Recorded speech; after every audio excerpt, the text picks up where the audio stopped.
कामयाबी के हर शिखर पर तुम्हारा नाम होगा, तुम्हारे हर कदम पर दुनिया का सलाम होगा।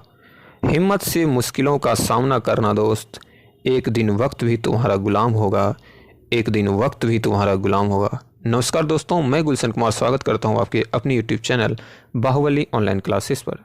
दोस्तों, बिना किसी देरी के आज के सेशन की शुरुआत करते हैं। तो आज का पहला प्रश्न है, भारत के महान्यायवादी को कौन हटा सकता है? भारत के महान्यायवादी को उसके पद पर से कौन हटा सकता है? राष्ट्रपति, राज्यपाल, मुख्य न्यायाधीश अथवा लोकसभा अध्यक्ष? तो इसका सही जवाब है दोस्तों ऑप्शन ए, राष्ट्रपति।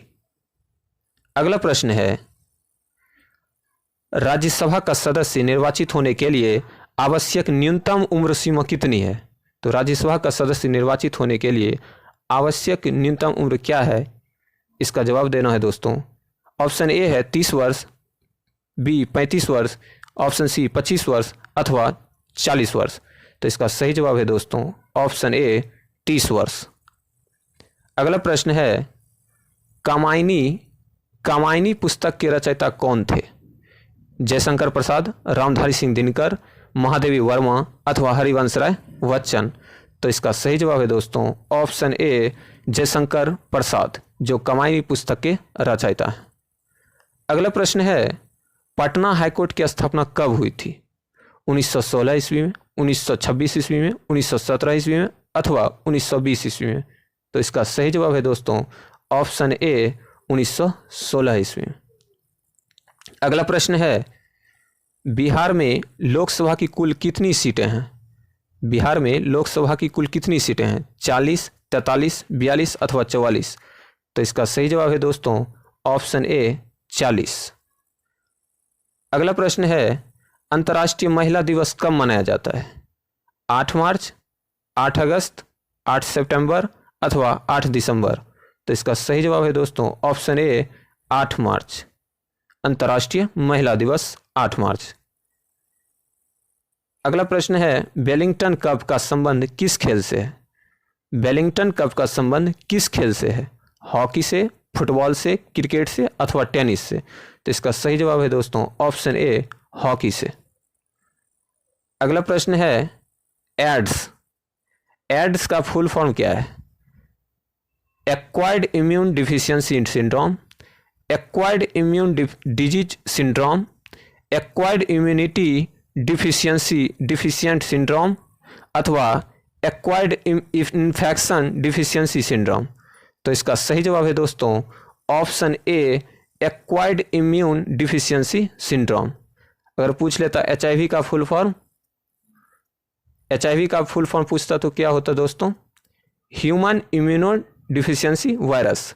अगर एड्स का पूछता है तो acquired immuno deficiency syndrome. HIV का हो गया ह्यूमन इम्यूनो डिफिशियंसी वायरस और एड्स का हो गया एक्वायर्ड इम्यून डिफिशियंसी सिंड्रोम। बढ़ते हैं अगले प्रश्न की ओर।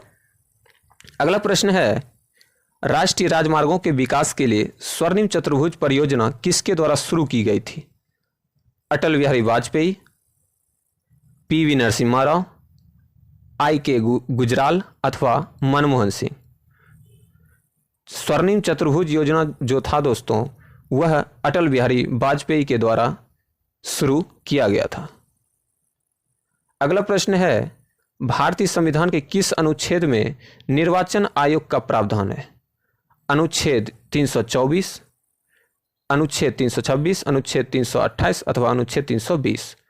तो निर्वाचन आयोग का जो जिक्र है दोस्तों, वो संविधान के अनुच्छेद 324 में है। अगला प्रश्न है, भारत का अंतिम वायसराय कौन था? Lord Mountbatten, Lord Linlithgow, Lord bevel अथवा क्लीमेंट एटली? तो इसका सही जवाब है दोस्तों ऑप्शन ए, लॉर्ड माउंटबेटन, जो भारत का अंतिम वायसराय था। अगला प्रश्न है, भारतीय राष्ट्रीय कांग्रेस का प्रथम मुस्लिम अध्यक्ष कौन था? बदरुद्दीन तैयब जी, मौलाना आजाद, मोहम्मद अली अथवा शाह वलो अल्लाह?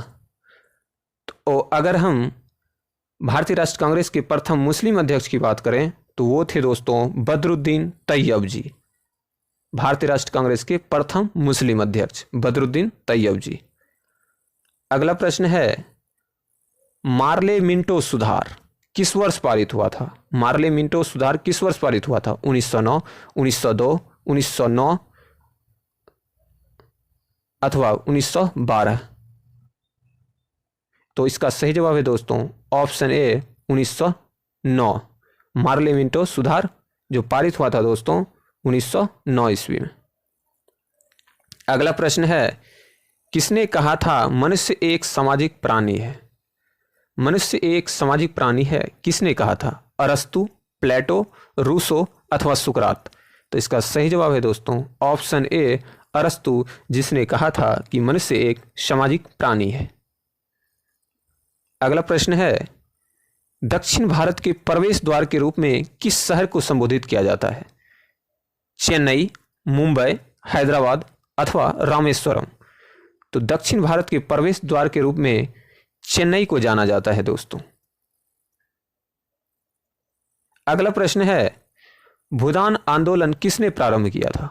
विनोबा भावे, महात्मा गांधी, जयप्रकाश नारायण अथवा राम मनोहर लोहिया।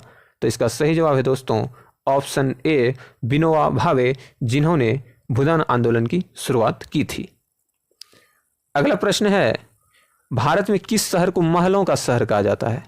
कोलकाता, जयपुर, ग्वालियर अथवा उदयपुर। तो महलों का शहर कहा जाता है दोस्तों कोलकाता को। Option A is the right answer. अगला प्रश्न है मगध के किस प्रारंभिक शासक ने राज्यारोहण के लिए अपने पिता की हत्या की एवं स्वयं इसी कारणवश अपने पुत्र द्वारा मारा गया? अजातशत्रु, बिंबिसार, उदयन अथवा नागदशक। तो इसका सही जवाब है दोस्तों ऑप्शन ए अजातशत्रु, जिन्होंने राज्यारोहण के लिए अपने पिता की हत्या की थी एवं इसी कारणवश उसको जो है अपने पुत्र द्वारा मृत्यु को प्राप्त होना पड़ा था। अगला प्रश्न है मुगल प्रशासन व्यवस्था में मनसबदारी प्रणाली को किसने प्रारंभ किया था? अकबर, शाहजहां, जहांगीर अथवा बाबर। तो इसका सही जवाब है दोस्तों ऑप्शन ए अकबर। आजाद हिंद फौज की स्थापना कहाँ की गई थी? सिंगापुर, जापान, म्यांमार अथवा इंग्लैंड। तो आजाद हिंद फौज की स्थापना की गई थी दोस्तों सिंगापुर में। Option is the right answer. Bhagat Singh, Rajguru, Sukhdev को फांसी की सजा कब दी गई थी? भगत सिंह, राजगुरु तथा सुखदेव को फांसी की सजा कब दी गई थी? 23 मार्च 1931, 23 मार्च 1932, 23 मार्च 1933 अथवा 23 मार्च 1934। तो इसका सही जवाब है दोस्तों ऑप्शन ए 23 मार्च 1931। अगला प्रश्न है भारत की संविधान सभा की प्रारूप समिति के अध्यक्ष कौन थे? Doctor Bhimrao Ambedkar, K M. Munshi, D P. Khetan अथवा टी.टी. कृष्णमाचारी। तो इसका सही जवाब है दोस्तों option A doctor Bhimrao Ambedkar, जो भारतीय संविधान सभा के प्रारूप समिति के अध्यक्ष थे। अगला प्रश्न है लक्ष्मीबाई राष्ट्रीय शारीरिक शिक्षा संस्थान कहाँ स्थित है? लक्ष्मीबाई राष्ट्रीय शारीरिक शिक्षा संस्थान कहाँ स्थित है? ग्वालियर, झांसी, पटियाला अथवा इंदौर। तो इसका सही जवाब है दोस्तों ऑप्शन ए ग्वालियर, जहाँ पर लक्ष्मीबाई की मृत्यु भी हुई थी। अगला प्रश्न है कमला किस नदी की सहायक नदी है? कमला किस नदी की सहायक नदी है? कोसी, बागमती, गंडक अथवा सरस्वती। तो इसका सही जवाब है दोस्तों ऑप्शन ए कोसी नदी। कमला किस नदी की सहायक नदी है? तो कोसी नदी की।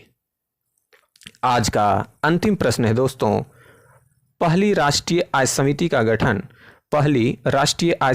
गठन कब किया गया था? 1948, 1949, 1950 अथवा 1951। तो इसका सही जवाब है दोस्तों ऑप्शन बी 1949 ईस्वी को।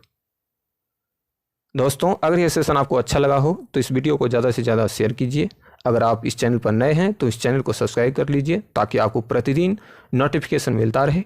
बाकी मिलते हैं अगली वीडियो में। अपना और अपने परिवार का ख्याल रखिए। धन्यवाद।